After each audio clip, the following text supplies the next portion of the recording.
The Reality Podcast. Real conversations about life, love, and business. With me, Jason Rhee. This is The Reality.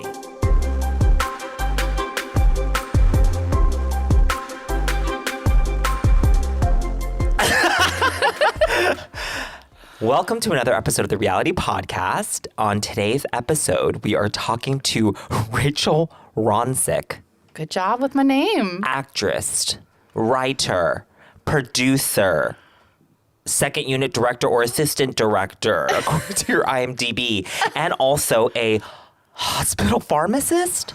Yeah, well, retired now, we hope. Retired, hashtag RHEE tired. Thank you for so much for being on the podcast. I feel like that's not the best use of time. I know, that was quite a long intro. Thank you for joining us. Oh my gosh, thank you for having me. I'm de-virginizing you.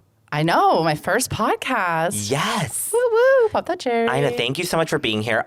Rachel and I met working on a show called Sycamore Valley. Oh my gosh. And for anyone that's not Gen Z, it used to be called a web series.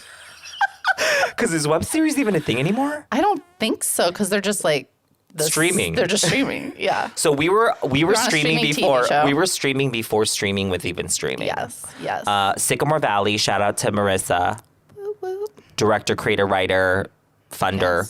Yes. She put together this amazing comedy series called Sycamore Valley. It's about two dueling real estate agents.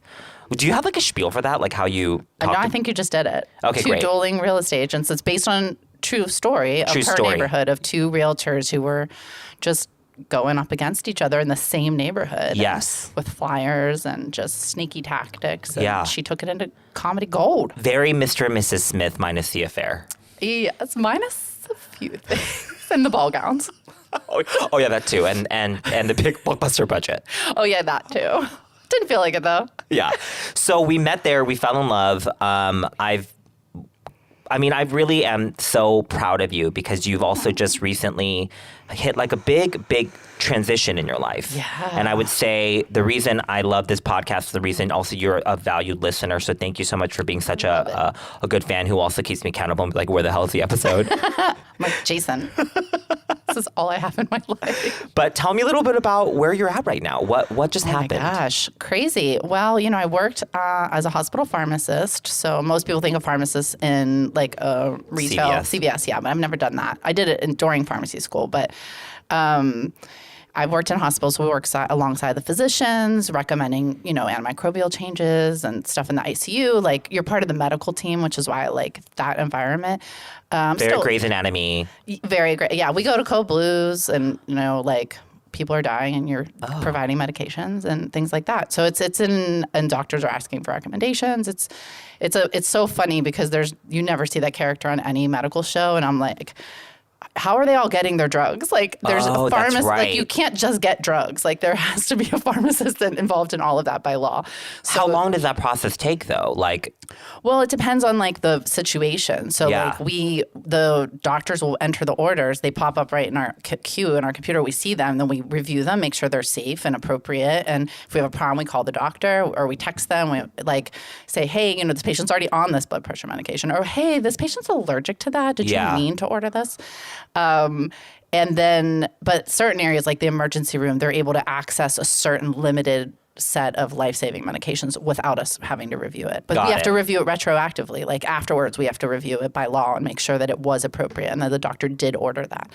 So. Got it. And so then, okay, wait. So, the question now is transitioning. But I want to get more into this conversation because I am very fascinated by what you do. So, essentially, if I'm a doctor and I'm, in a procedure moment, I can literally, put in what I need. And then is it pull up to the window, will call Citrus, should you deliver it? So we have pharmacy techs that will deliver. There's also the pneumatic tube system like you see at the bank where that's a real thing? Yeah, we tube meds all over the pharmacy. Every hospital has that. When meds or lab specimens, sometimes the lab accidentally sends urine or we get a You send urine through the little tubies? Urine and blood, and sometimes they are meant to send it to the lab, but they send it to the pharmacy and we're like, God damn it. Gross. So we just tube it back out. We're like, no, that was for the lab. In the Pringles can.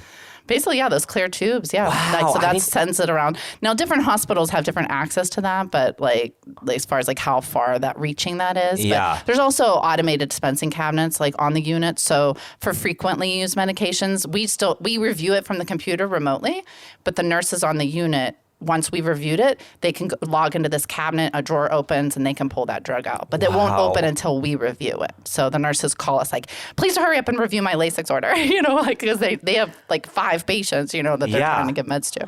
That's fascinating. Yeah. So or the doctor can just call the pharmacy and give a verbal order, and then we enter it for them. Yeah. Wow, that's fascinating. Okay, so that's what you've been doing for how many years? That's what I was doing for, 23 years almost. While you were also pursuing entertainment. Yeah. So I started acting. I always wanted to act, but I had my family's focus was more on like making sure you have a living to provide because we grew up like a living middle class. Yeah, right. I threw that out the window, obviously. But we, they wanted to make sure I was taken care of, and so. And I always like sciences. So pharmacy work, I don't really want to touch sick people. Like that doesn't really appeal to me. So like getting their meds to them means like I'm part of the system, but I don't have to like look at pus and blood and stuff. Like that's not my cup of tea. Yeah. So I got into pharmacy and it was great, but I still had like this yearning to perform and like that was always in me. And so then eventually I started auditioning for local plays in Albuquerque when I lived there. Albuquerque, New Mexico. Yeah. And I loved it and then got a local agent and they film a lot more than Breaking Bad. Like you'd be shocked at how many things get filmed in New Mexico. And Netflix has like giant studios there now. Yeah. Oh, they bought like the Albuquerque studios and are adding to it. And it's giant there. So I was acting there, local stuff, and then I started doing stand-up. And I loved stand-up. And then when I kind of exhausted what I could do in, like, the Southwest area, I kind of, like, had a come-to-Jesus moment for myself and was like, if this can be a hobby, then I could stay here. If I want to really go for this, I need to move to L.A. or New York. And I don't, like, have the interest in New York winters or tiny little box apartments and stuff like that. And L.A. was closer, and I loved L.A. So I was like, okay, I'm going to go to L.A. I'm going to quit my job of 13 years. I had worked my way up to hospital administration at that point, and was like, okay, I'm 36. I'm going to go start my career in LA because, as one does, and delusionally so. Yeah. And, and then I went to UCB, did all their improv classes, all their sketch writing classes, and did stand-up. And then I just realized that I love performing. I don't like the industry side of acting and auditioning, and it's real, especially now that every audition's on tape because of the pandemic. There's no offices anymore. Yeah. So whereas before they would see like 25 people for a role, now they can see as many tapes as they're willing to watch. So your odds of booking now are just so much lower. So and then you're like paying to get self-tapes, or you could do them at home, which is also its own challenges, and it's hard. I know the self-tape is pretty. It's brutal. It's a moment. Yeah. Thank you, Noah. Snap, snap. It's brutal. So it's like I was, before the pandemic, in like 2016, I decided to try my hand at writing and wrote my first script and got some pretty positive feedback. I mean, it was garbage, as first drafts are, but it was like you could see the people that I respected that were writers could see the potential in it, and they encouraged me to follow that. So I went back to school to UCLA to their writing for television professional program, and did that in 2017, 2018. And that's where I met Marissa, because she had just done the writing program and was like advertising on the alumni page for UCLA for actors. And I'm like, I know I'm on here as a writer, but this part is too good. Like, I have to submit for this part. And that's how I came to Sycamore Valley. And, but then, the pandemic hit. It was really hard to work in a hospital in LA, a very poor hospital in a very poor part of town. What hospital? Valley Presbyterian in Van Nuys. So it was a underserved community and a lot of people living in small spaces. So I saw like whole families get wiped out, and just it was like a war zone that I was in every time I went to work. And I would come home and everyone's like, oh, Zoom bingo, and, let's have like Zoom cocktail hour. Potluck. Yeah, and I'm like wrecked. Like I've like literally just watched 3 people die in a hallway, and I'm like, how do I function in the world? It's like, sure, I'll play bingo. was like, my brain got really warped, especially over like Christmas into January of 2020 to 2021.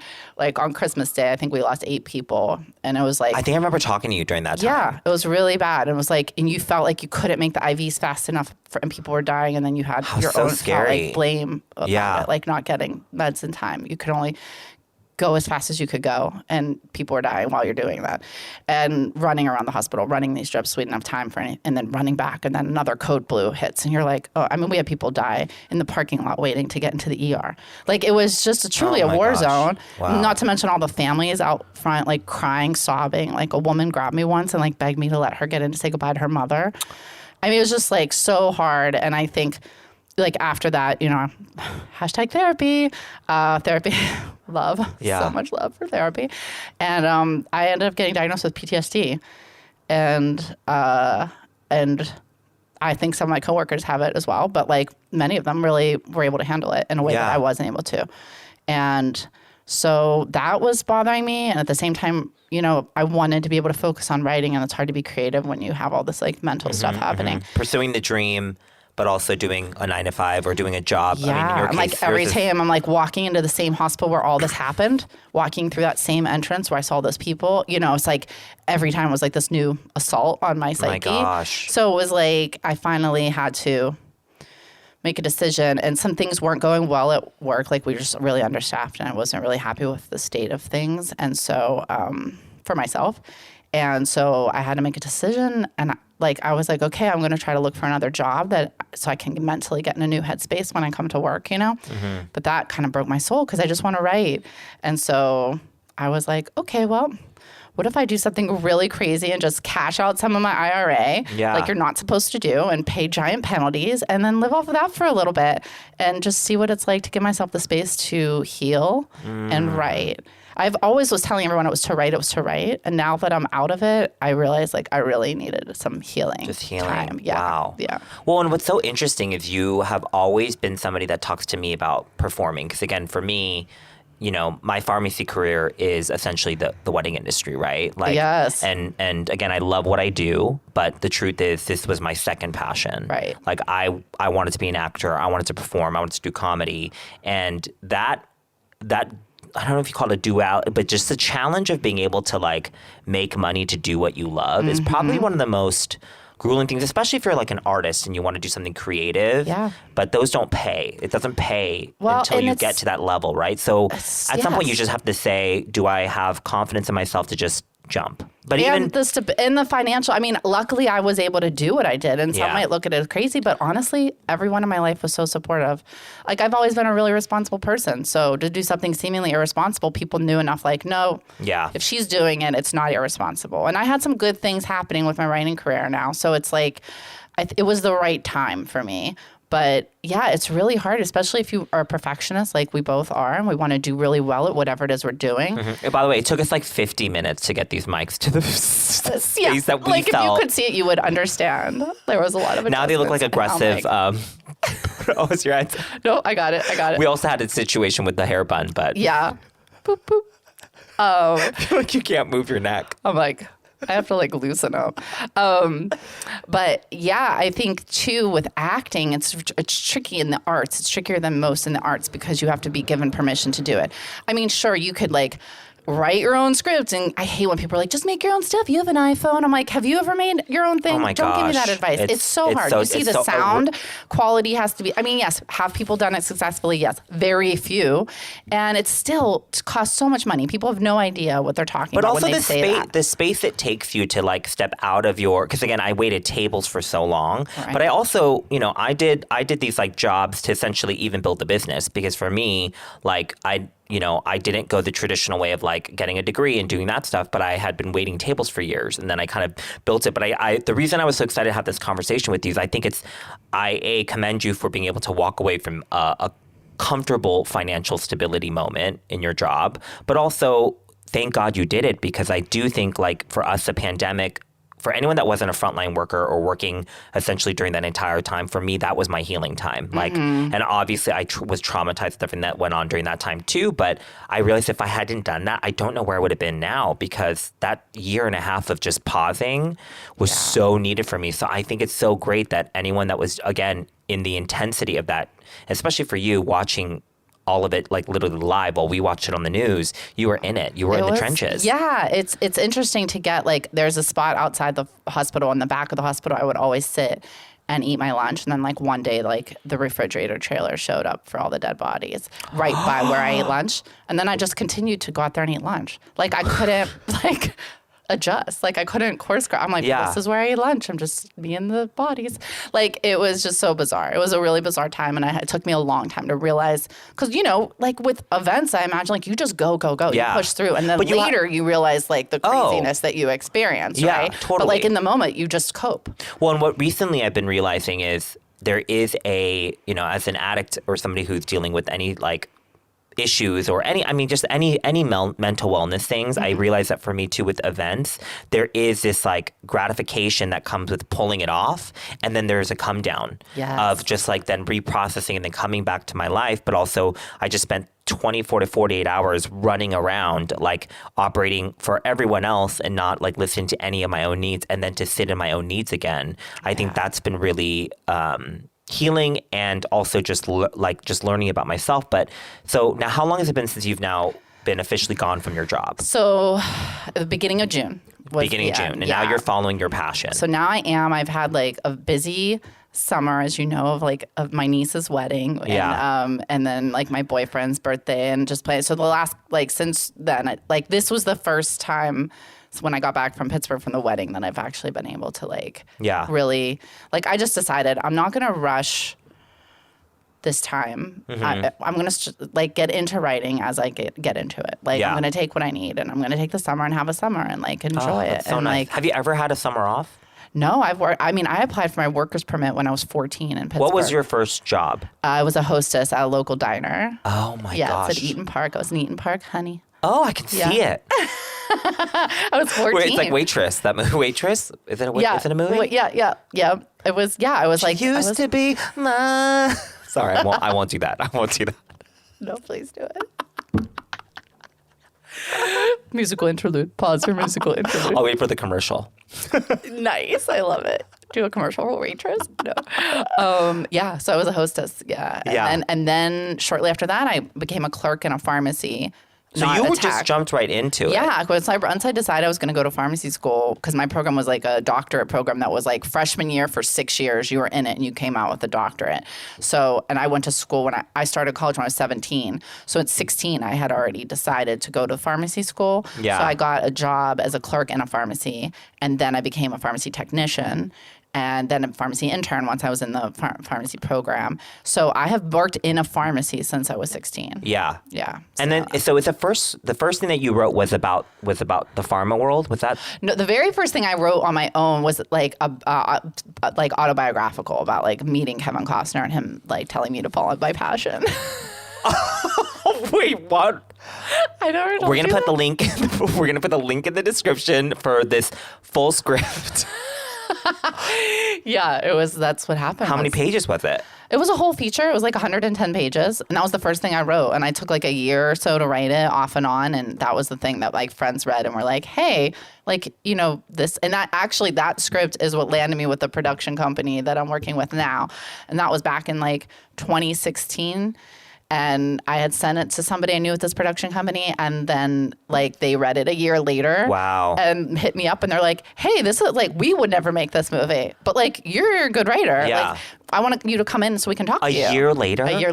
Yeah, you just never know. Like, that's why you just like put one foot in front of the other. That's what I learned, you know? And that's another reason why I knew you'd be like the perfect person to have a conversation with on this podcast, because I do think you obviously you've paid your dues in terms of like how long you've been working at this craft. But I also think it's as somebody who is in the pharmacy or like in the medical side, where I'm sure that like the last thing you can do when you're like with your coworkers is talking about like this other thing that you have, because a lot of times it's the career that they've chosen, right? It's so interesting. was lucky in that there was one pharmacist at the hospital I worked at who moved here from Michigan to pursue a career in acting. Yeah. And so I had this one other, when I interviewed, they're like, oh, you're the female Josh. And I was like, who's Josh? Like, he came here from Michigan to be an actor. And I was like, or maybe he's a female you. Or male you. We're pretty similar. It could go either way. Like, I love him. He's like one of my favorites. Oh, good. Okay, good. Oh, yeah, no, he's like the best. I was like a man. Yeah. Yeah, no, he has been so great. And it was wonderful. I mean, in the whole, like my last day, they planned a whole going away party that was themed Night at the Movies. And they took up a little collection to like help me get started. And like, that's amazing. Yeah, I was really blessed to work with like amazing people. But yeah, so that connection that I met through a friend, like people were always like, oh, you have to go network. You have to like just form real friendships with cool people. Well, I was like, that's what it is. Okay, this is also like we're on the same path on this conversation because I realized that in the multiple jobs that I had to get to this point, because like, you know, there was a chapter of my life where I was an audience page where I worked at TV shows like Will and Grace and that 70s show. And I would literally be the one to check in the people and then they would get to their seats and then midway through we'd pass out pizza. Yeah. And I thought like, oh my God, I get to be on set. Like it's one step closer to my dream. But it was the most depressing job because I was on set. I could literally touch the set. But if I touched the set, then I would be kicked out because I'm a page. Yeah, and you're like, not part of it. We're the lowest totem pole. Yeah.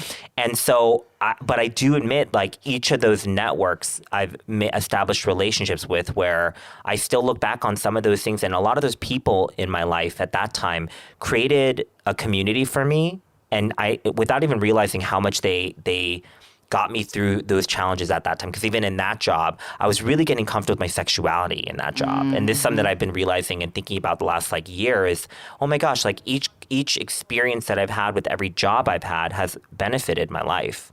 And I think it's so important to be authentic and to really engage with the people that you're with, if it be in work or in whatever, because I do think that eventually they come back around in some supportive way. Mm-hmm. Yeah, it's like don't compare your path to other people's path. Like it's impossible. That's a losing game. Yeah. Like just do the thing that makes sense to you and you're good. Yeah. Follow that one foot in front of the other. Don't hang on to this outcome thing. Yeah. Just move forward. And then like it will come together. And I hate when people say that, but it's just like true. Yeah. Like if I followed my heart to go back to school to UCLA and I, through that, then got some kind of like street cred, so to speak, of that. And then this person I gave my script to, the year later when she read it, I was in the UCLA program. I gave it to her before that, right? It was the first thing I ever wrote, and I gave it to her. And then she reached out to me a year later saying, hey, come into the office. I just want to talk to you about your writing career and like the script. I'm really impressed. I wasn't expecting that. Like, let's talk. So I go in and like we're having a wonderful conversation and she's like, you know, this isn't our vibe. Like they do like John Wick and Sicario and stuff like cool shit. And this was not that. But she was like, what are you working on now? And so it's like this thing as a writer, you always hear people say like, so what else do you have? Like, no, this isn't for us, but what else do you have? And you're supposed to be like prepared to answer that. And it like literally happened, textbook example, where she was like, but what else are you working on? I was like, well, you know, I'm back. I'm in UCLA's writing program now. She's like, oh my gosh, that's so cool. What are you working on? So I pitched her the pilot I was writing, which was about the drug industry and about big pharma and the opioid epidemic. I think that's such a fascinating, but also that was a few years ago. This was, so it was maddening because it was like right on the cusp of like everybody was looking at it. Well, now I'm seeing all these shows about it. Yeah. And they would have come out earlier if not for the pandemic, I think. But like they were all starting to ramp up in development at the same time that they were pitching my script around town. So it was just like a bad timing situation. But there's just so many lessons, right? Like I was so crestfallen that didn't work out. Like I thought like I have this big company behind me. They're getting into television. Like this is going to be amazing. And then it didn't work out. And it's so easy to be like, wow, like boo-hoo. Like I guess this wasn't meant for me. The win and the from woes. one thing. Yeah. And you're just like, and it was like, no, that just didn't work out. And what else am I going to write? Like I can't be a one-trick pony. Like what else am I going to write? Yeah. And just kept moving forward, finished the program at UCLA. And then when that didn't work out, I pitched them another idea.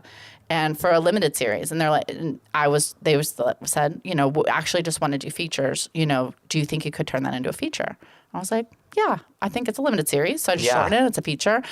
say it so easily, like it's so easy. But then I wrote a draft of that, sent it to her. She and a limited feature is like... A limited series is like Sharp Objects, like a 8 or a 10 episode, one season only. Oh my God, those are always so terrible because they like leave me on the end. Like, I want more. Yeah. Well, and that's why you end up though with like bad second seasons of some of those limited series because they were meant to only be one season. But then demand is so high that the producers are like, how do we get more, blood out of this? Big Little Lies? Exactly like that. Like that's what happens is like... But it was, I mean, I have to admit, the second one with Meryl Streep was fucking good. It was really good. Meryl Streep was really good. Meryl Streep was really good, but like... Yeah, like I see what you mean. But like it was just meant to be that first. Yeah, because but, that first season was like heart stopping. Yeah, and it completed. So that's what happens with these limited series. Like they complete. So now the writers and producers have to scramble to like be like, how can we get a second season out of a story that we ended? Whereas if it was always going to be, seasons, like it wouldn't end on a cliffhanger, right? Yeah. So it's really interesting to see what happens with some of these shows that end up with a second season that were meant to be a limited series. Like Mayor of Easttown, that was an amazing season, limited series. Yeah. But now they're doing a second season. They are? Yeah. So it'll be, but I mean, honestly, I would watch Kate Winslet out that character like, oh my God, cook or eat a hoagie or whatever. That was like the best performance of her career for sure. Like I was blown away. But yeah, so they were like, well, we just want to do features. So I was like, so I wrote the feature, sent it, got a bunch of notes, worked on it a little bit, let it go, and then for like a year, worked on some pilots, and then the pandemic hit. It was really hard to be creative, and then I was like, I have to, like, creating something pulled me out of some dark moments. And so I got back to that script because it was bothering me that I never finished it. Like, I never addressed their notes. Like, I had this great opportunity, this great company, and they give me their time and their notes, and I never did anything with it. Well, you could, I mean, you were... Yeah, I mean, they were so kind about it. And, like, the minute I finished the newest draft, then I sent it. I said, hey, I finished this. Do you want it? And she was like, yeah, send it. She had just finished producing another movie in New Mexico and was back in town, and... she read it and she's like, I love it. Like, wow. I have some thoughts. I have some notes. If you're willing to work on it, let's get this going. And so we did. And then she, sent it on to the head of the company who liked it and said, yeah, they greenlit it. And so now we're attaching talent. And it's super exciting. I'm available. Yes. Okay, well, I'm going to try to call on you during our break. We're going to take a short little break and we'll be right back. I have some sides for you. Oh, yes. Would you like your commercial on the Reality Podcast? Please make sure to do it with me. Oh, that's not good. Jason Rhee. I was waiting for that. Because you said it in the same exact way. Please give me your money so I could advertise your business. Commercial. Here. Ad. Do. That was the most amazing ever. We're looking for sponsors. Oh, maybe we can plug your film in there. Yeah, once it's out. Ever. We'll see how long it takes to edit. Yeah, to get made. Yeah. To get talent, to get made. Yes. Okay, so I think that's kind of amazing where we last left off. We're just, I mean, so how many years really has it been since you've actually now, because now, is it called selling a script? Is that what this is called? It was optioned. Optioned. It was optioned. Okay, yeah, and what does that mean? So option means you have an agreement that they temporarily have the rights to your script while they try to put it together and package it. A lease. Yeah, it's like a lease to own. Yes, that's exactly what it is. So they're basically, I'm saying, I will not give the script to anybody else. You guys have exclusive rights to it, and it's their job to attach talent, get talent attached. And once talent is attached, then it will go to financiers that they work with. China. I just don't know who their financiers are, but they make a lot of big movies. So they look at the script, they look at the talent attached, and then they decide how much they're willing to invest and what the movie could be worth. And so based on that is then they'll come back to me and then we'll do my deal. $1 million. Yeah. I mean, there's different ways of doing options. That's more of I guess what's called an attachment deal because I'm not getting paid any money right now. So I could get money up front and say I want to get paid now. They would do my whole deal now, which would be much lower than if we get a big name attached to it. Yeah. It's the longer I hold out on my ownership of it, bigger. the more hand I have to negotiate. Yeah. But at the same time, if no talent attaches, I get no dollars. Yeah. It's like kind of done, at least with them. I can then get the script back and then try it with another production company. But so you're really betting on yourself that like I could get, a few thousand up front, if I really needed it. And then I would have that no matter what happened with the script. If it went or didn't go, I would get to keep that part of the money. Yeah. Or I can say, no, thank you. You get a package, and then we'll do my deal. So that's what I opted for. Because I'm like, go big or go home, baby. Go big or go home. Yeah. Yes, I love that. Okay, so right now, when you aren't writing, and are you still doing any acting? Yes. A funny thing happened is I decided when I was still working, before I decided to quit, I was like, I have so much creative energy I have in my life, right? Yeah. Like in time for it. And every time I'd get an audition, I'd be like, ugh, like I have to go get a self-tape and submit it. It just would cut into my writing time or my personal time in a way that wasn't fulfilling. I'm like, well, there's other people out there that would like be excited to get auditions. That's actually when I walked away from acting. Yeah. When you didn't like that. When I started to like flake on auditions. Yeah. Because you just like weren't in the game for whatever reason. Correct. But it's all side note. My agent at the time, this is like, again, 15 years ago, there was like 2 Asians on TV in the world. So like it was slim pickings. And like, I think one of the last auditions was like, they were like looking for soccer players.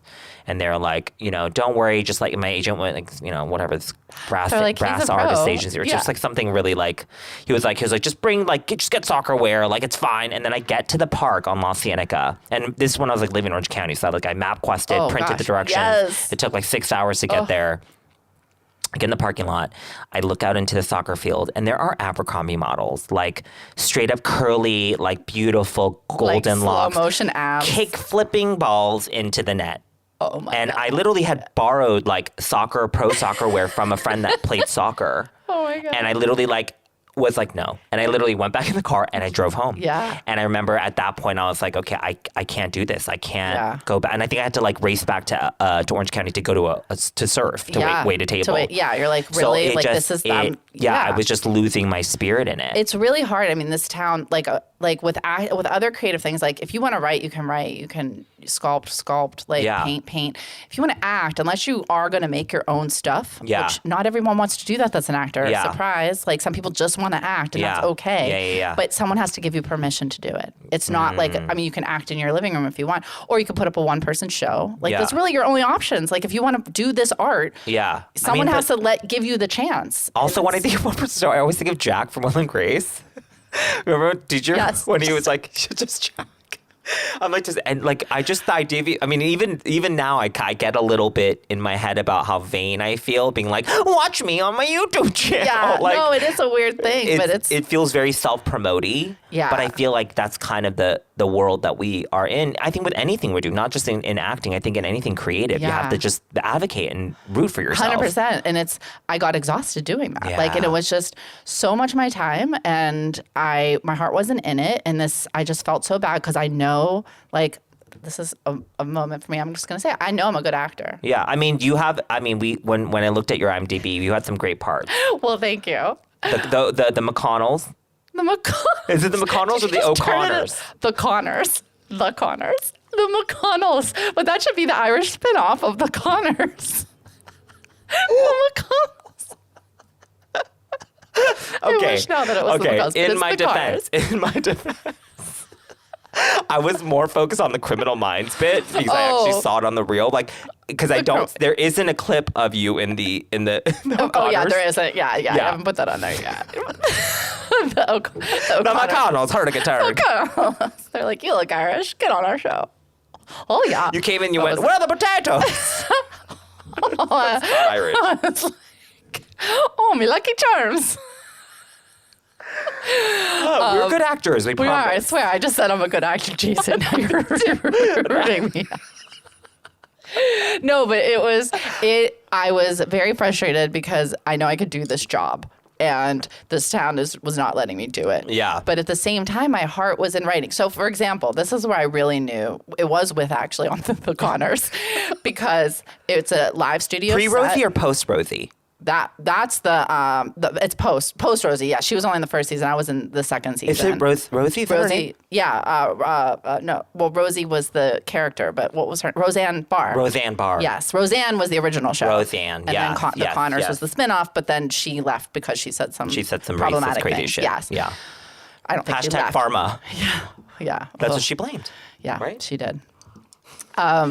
But so when I was on the Connors, it's a live set. It was a very cool it was the first time I had a job with a live studio audience, which was really cool. It was like this perfect hybrid of like a play and television. I know, that's what I loved about sitcoms. Yeah, because you can have both. You can have both. Like the audience knows you're going to cut and go again, like so you don't have to nail it, but yet you get the feedback from the audience. And then you have the warm up who's making like I remember also they make amazing warm up. But they make bank. Oh my God. Was it Roger Lundblade? I don't remember his name, but he was bald head. He should. I don't even remember. Shout out to bald headed. Roger was like one of the biggest warm ups at the time, and now he's an officiant in the wedding industry too. Are you really? Yeah, he used to do both. This guy was incredible. Like I loved him. But it was when we were the process of working out the script that whole week is like you're going in on set, and then the whole writer's room is coming in, watching you do the scene, and then like going off in a corner and talking, right? Yeah, and then they come in and they... Yeah, their whole team was there. So we do the scene. We did the run through a couple times for them. And then everyone leaves. All the actors leave except for me because I wanted to watch the writer's room work. Like, and the writer's assistant was there with her laptop taking notes. And they're like, blah, blah, blah. And I'm like sitting there like eating this up. Like, I want to be with them. Like, the acting is super fun. And I love the performing. But like my heart is like, this is like what's pulling me. And then like the first AD came up to me. He's like, oh, honey, you can go. You don't need to be here anymore. You're done. And I'm like, but I want to be with them, And that's when I was like, oh, okay. My heart really is in writing. That's so fascinating that you got to such a big moment in the acting thing. Because again, to be on set. I mean, that show specifically was overwhelming for me because I grew up watching Roseanne and it was such cutting edge, like domestic abuse, abortion, things they talked about on that show. No one would network. I mean, I still can't believe that show was on the air when it was. The things they did were incredible. And we watched it. It was like sit down and watch this together as a family. Yeah, I remember. Thing. And you can't miss it because at the time there was no recording. And so it was like my family were like, oh, Roseanne's on, so we would all sit down and watch it. So to be on that show and then like, and Jennifer Grey was a guest star, baby. And her husband, Clark Gregg, played her husband. Dirty Dancing, Jennifer Grey? Yeah. So they were the guest stars of the episode. So like I got to hang out with her and talk to her. And so it was like it was the most charmed acting experience I've ever had. But you wanted to be in the writer's room. But I still wanted to be in the writer's room. I was like, like how, like, and then it was their last show before Christmas. They had a big Christmas party after we wrapped and like we got to be part of that. And like, it was just great. I got to talk to the writers, hear how they chose me for the part. And it was just so cool to hear that. And I was like, oh, this is what I want to be doing. So fast forward to I'm needing a break and I'm overwhelmed. And I email my team, my agent, my managers. I'm a manager of my agents. And I was like, I love you guys, but like, I'm done acting. And they were like, okay, like, we get it. I've taken breaks before with them, but like, I was like, this has been great. It was honestly from the Austin Revolution Film Festival when I won. Yeah. Shout out, I won Best Actor. She won Best Actor. Best Actress on a Web Series. I won the year before. Jason won the year before. And Best Web Series. Won like... And Best Director too. I think Marissa got Best Director last year. Yeah. Oh my God, she's gonna kill us. I know. We won 3 awards. So we won so many that we just couldn't keep track. Yeah, and then last year, like because of the pandemic, it was delayed, and so then they just had the award ceremony for it, and I didn't go. And then like I knew someone that went, and they were posted on like Instagram that like they're on the step and repeat with their award, and then I just like bawled my eyes out, and I was like, why didn't I go like to collect this award? I like won something. I was gonna say but I was just so jaded, and it was like this moment of like, see, I know I can do this, but this town is like impossible for my age to like get like a part. Like I'm competing with women who've been in this lot, have bigger names than me for not fewer parts for my age. And so it's just, and now with like everybody getting to tape, like it just felt like an impossible task. So they were like, okay, we understand it. And if you ever change your mind, you're welcome back, of course. And I was like, thank you so much for that. Because I love these people in my life. Like my team, they're incredible. Shout out to Teelan Management and Krista Mitchell. Teelan Management. Yes. Are you looking for like a quirky comedic Asian dude? Let me know. I mean, they're amazing, and you are amazing. So, but Then 2 weeks later, my agent texts me and she's like, I know that you quit acting, but you booked the last thing you auditioned for. I just found out. Do you want it? And I was like, are you kidding me? And it was Wile E. Coyote, which is like a live action movie with Will Forte and the Coyote and John Cena. And what? Yes, and I booked a part in that, and it was so funny. That shooting in New Mexico, so I got to go fly back to New Mexico, do my scene with Will Forte, who was amazing, and like a puppet of the coyote, you know, that they had like. Who's playing the meat? Who's playing the bird? They're all cartoons, so it's like Roger Rabbit style, like or like Space Jam, where it's like real people with cartoons. Yeah, that's so fascinating that you got to be part of a project like that. I know, it was really cool on-set experience, like to see like all the things they have to take into the special cameras. No, it doesn't come out yet. No, yeah, they just wrapped filming, so I think it's like June 2023. Is that like are you breaking the news on that? I mean, I think if you go to IMDb, it's all there. Shh, no one knows. Oh, sorry. Only on listeners. Only here. First thing. Yeah, sneak peek. So it was cool, but then my manager was like, so now that you like got this part, like, are you feeling like the juice is flowing? You want to? I was like, no, it was a great thing to go out on, like to quit acting and get to do a super great part in my estate that I love and with cool people. What a perfect bookend. It was a perfect bookend. I was like, no, like that was exactly what needed to happen. Now, like if I have friends that are filmmakers, and if they ask me to do something, like I'm there in a heartbeat. I love acting. Yeah. I just don't like the industry and the grind and the auditioning and what. And do you feel like it's different in the writing world? Because I know that I've had friends that are in the writer room, and there's still a lot of conversation about the writer room being really male and very white male. Yeah. And very straight white male. Yeah. Is that still something? Oh yeah, for sure. It's still a lot like that. Yeah. And I mean, that's like if you're going to go into television, which I originally thought I was going to do. I wrote a feature, but then I love television, so I went to school for the television program at UCLA. But now, like, I'm selling a feature and working. I've like worked on 2 other features since. So, there's not like a writer's room, you know, like you just write a script and sell it, you know, or you get paid, you know, on spec to write it, you know. So but I also, I mean, I love television writing. It's just, I think it's a lot harder it's really hard to get into it. Yeah. You have to have an agent or manager to get you those interviews, to get those jobs. Whereas like, if you know enough people in town, I feel like it's easier to get your spec feature read than to like get an interview for a television. Well, and I think it's about like sustainability then. In similar to like maybe any industry, like even now I feel like finally after 15 years of doing weddings, like and like I remember when I had to like remind people that that's what I do. Like then I had to like constantly promote myself in that way. And now as I'm making a shift into doing content and like wanting to be on camera and doing things that are more focused in hospitality again, but like again, my dream of being the first late night host on network television that's not white and not straight. Yes. And oh my gosh. I think that would be a dream of mine. Let's make this happen. Right? Please.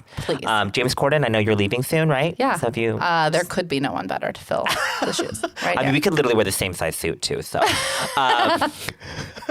I don't know if that's not really a knock on him or a knock on me. It's just a convenience factor. It's convenient. It's the same stuff. So let him do it. But I think there's this level of like, you just have to keep going. Yes, that is it. Like follow your, like. You just have to keep going. And at some point you die. At some point you die. It is true. Like, I did have to start, you know how people say, like, well, do this or die trying. I'm like, oh, in this town, you could actually die trying. Like, you might never make it. Well, that's one of my biggest fears. But that's why I've just, like, enjoy the journey, man. Like, make that the thing. Like, quit your job, everyone. Just quit your job. No, but even if I look, like, I don't have infinite money here. Like, I am going to have, if I don't make some money off of writing in this next year, I have to go back to work. And then I'm like, I don't look at that as a failure at all. Like, I took a year to live the life I want to live, the way I want to live it, and invest in the people in my life that I haven't had the energy to, and I have a new relationship that's very important to me. So it's like, I want this year. And so if the end of this year I have to go back and be a pharmacist again, I'm going to go back refreshed in a better mindset with good relationships that are strong because I've invested, and then some great scripts. Like, that's not a loss to me. Like, you know, I love that. That's such a healthy mindset to have about it. It can't be gory. That's what I learned. Like, you just have in the arts and in LA, you just have to do the thing you love. And if you really do it well, you can't just do it. You have to fucking do it. Yeah. And if you really give your heart into it, like, I just think you succeed. And that might be delusional, but I feel like I've been here for 9 years and I've watched it happen. Yeah. And I've watched people give up and They give up. And there's nothing wrong with that. Like, give up should never be a negative term. Yeah. You've come to the end of something. Yeah, you know your bandwidth. Yeah. Yes, like I gave up acting. Yeah. Like, I don't feel bad about it. I don't feel like that's yeah. I feel bad about it. Yeah. Well, because you didn't come to completion with it. Yeah. Like, you still want it. Yeah, I do. Yeah. But I also deal with the fact that, like, I also care a lot about my couples. I care a lot about my clients. But the last thing I want a client to be like is he going to be able to show up on my day, or is he going to be able to show up for me when he's pursuing this thing? I mean, your actions speak for themselves. Like, you know? I think that's kind of what I remember. I used to be hesitant to do projects like this, to even do a podcast. We've been talking about it for years, but I was so scared because I felt like it made me less professional. Yeah, I remember that. Whenever we were filming Sycamore Valley, you were really concerned about like your couples and clients knowing about your acting desires in the show. Yeah. And it's like, I totally got it. Like, because it's a weird thing to bring in, like, oh, I'm a flaky artist, into something that you've worked so hard to build for yourself. And but it's like, again, the people that want to work with you are going to love that about you. And like, that's what I think I ultimately learned is, as I kept being more authentic, even on social media, because again, Instagram wasn't what it was before. We weren't able to show ourselves. Back when it first started, there was like 3 filters, right? Yeah, like, Sepia. Now we can, sepia and like black and white. Like, now we can actually be authentic. And I think that's also what's been amazing about the culture now in even solopreneurship, entrepreneurship, and business, is that, like, it's not just about like what we traditionally remembered as business anymore. Like, you can have you can be a multi-hyphenate. Yeah. That's like what I just changed my Instagram bio to, multi-hyphenate creative. Yeah. Because I feel like there's more to me than just being a wedding planner or an event producer or event designer or, you know, a quirky Asian dude. Like, it's all of it. And when the more you are authentic to who you are, and you figure that out about yourself, because it is hard to be authentic, because it's really hard for us to figure out who we are, and it takes time and bravery. A lot of crying. And then realizing you didn't die, and that you're going to be okay, and people still love you and don't think you're an idiot. Yeah. But like, it's like how you present yourself, the energy of it, right? If you're like trying too hard or faking it or trumping it up, you know, like, what's trumping it up? Like making it bigger than it is. Oh, like that was a word before him. Oh, what? Yeah. Trumping it up. Yeah, like you're building it up to something it isn't. Yeah. You know, which is ironic that that's his name. Yeah. But I thought that meant like shitting. You're like, quit trumping. Quit trumping. I got a Trump. You thought that was a Trump emoji? Oh, I got a Trump right now. You're like the little brown Trump emoji. Which does also work that way too. No, but like that when you're authentically like, oh, I have this business, I have this brand, like then people like gravitate towards, because we all want to find our authentic self. So when you find someone who has found their authentic self, you like gravitate towards them, right? Like, that's because the hope. You're like, I want to be authentic, so I'm going to be around this person that seems to really be in touch with who they are. And not in a perfect way, but like they are. And root for it, cheerlead for it. Yeah, so it's like whatever hyphens you throw out at me that you do. Yeah. If you say it with gusto and that passion and honesty, like, I don't care what you say. I love it. I'm 6'2". Well, you can't lie. That's trumping it up. I just trumped it up. You trumped Okay. Like a trumped up charge would be like, that's where I know the word, like where a person gets arrested for a smaller crime, but then the police like trump it up to like something bigger than it was. Like it's a trumped up charge, or the lawyers do it. Yeah, that's where I know the term from. Of course, I think Law and Order is how I know this word. That was always also one of my acting dreams, to like die on Law and Order. Oh my gosh. Or be testifying on Law and Order. I know. I was like that same. I always wanted to be on Law and Order. So when I got Criminal Minds, I was like excited, but it was like left of the thing that I wanted to do. Yeah, but it still tracks. And also, you got arrested on Criminal Minds. Yeah, I got to be a child kidnapper, which is amazing because I don't like kids. Yes. Just kidding. Please don't hide your children. Just kidding. I love your kids. I love kids. Okay, so this question is something we ask a lot, but I'm actually I want to kind of ask it in a unique way with you. Is do you think as a performer, there's like I asked the question like, what's your biggest misconception that you think? Do you think that as a character or like when you would walk into an audition room, there was a misconception about you? Like, oh yeah, the misconception was from me about myself. I think all actors have a misconception of how they come across in a room. And I think casting sees right through all of your bullshit, and you're either the part or you're not. You could mess up all the words, the lines, but if you are that character, the part is yours and they will see past it because you either have the essence of the character or you're not. And we walk in with the misconception that we can actually trick casting into thinking we are right for a part that we're not right for. Oh my God. Yeah, they don't have misconceptions. I just time warped into all of the auditions that I went through. I just went up at the time. And again, the whole time in my head, I was not the part. I was literally like, oh my God, I'm so fat. Oh my God, I'm so gay. Oh my God. But it's not the look, it's the vibe. But in my head. Yeah. So then of course that infects the way that I walk into a room. Absolutely. So then terrified. You say the lines and they're like, all they see is a palette of insecurity. Do you know when we were auditioning for season 2 of Sycamore Valley? Yeah. And we weren't auditioning because we were the stars. We had just completed successful. We got to sit on the other side of the casting table as we cast these other characters for season 2. The director, Marissa, allowed us to be part of that, which was awesome. And if Noelle walked in and said no lines right, she would have still booked that part. Because she came in as a part. She was that, she is that person, but the confidence that she has as a person. She was so, her energy was you're right. Yeah, so it's that's the thing. It's like every other actor who read for that part, they nailed the lines. They could have been it. Yeah. But then someone walks in, you're like, that's it. For the Connors, whenever I got to talk to the one writer at the Christmas party about, I was just curious, how did you guys pick me? And he said, we, as a writer's room, we all look at it. The showrunners come in and they start the tapes. And the first person started talking and they were like, nope, next one. Didn't even get to finish it. Then the second person came close to finishing and the showrunner was like, nope, not that one. He said, then yours came up, played, watched the whole thing through. The showrunner said, that's it. You guys agree? And they're like, yep. Walked away. Didn't even finish the tapes. Wow.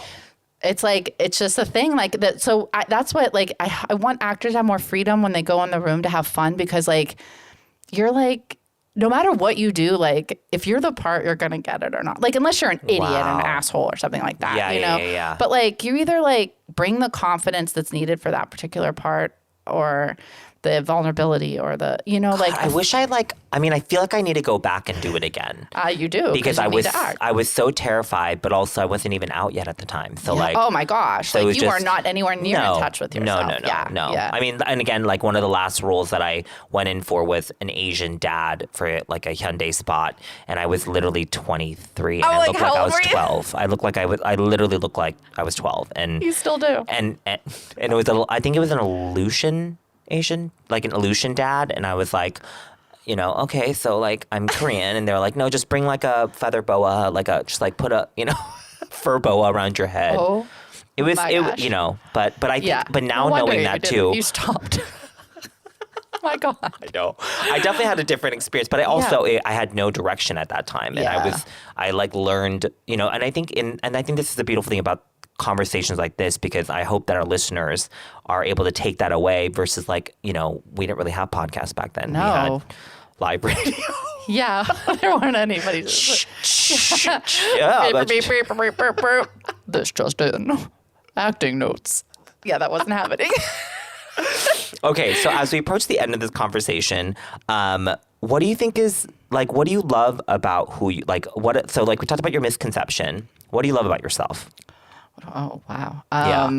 What do I love about myself? I love that I won't say fearless because I hate that term, to be fearless. Nobody's fearless. That's insane. That concept is insane. I like about myself that I will act in spite of fear, which I think is bravery, which is why I love watching stand-up. Not stand-up that's all polished and professional, but going to an open mic. If you want to be inspired by bravery, go to an open mic.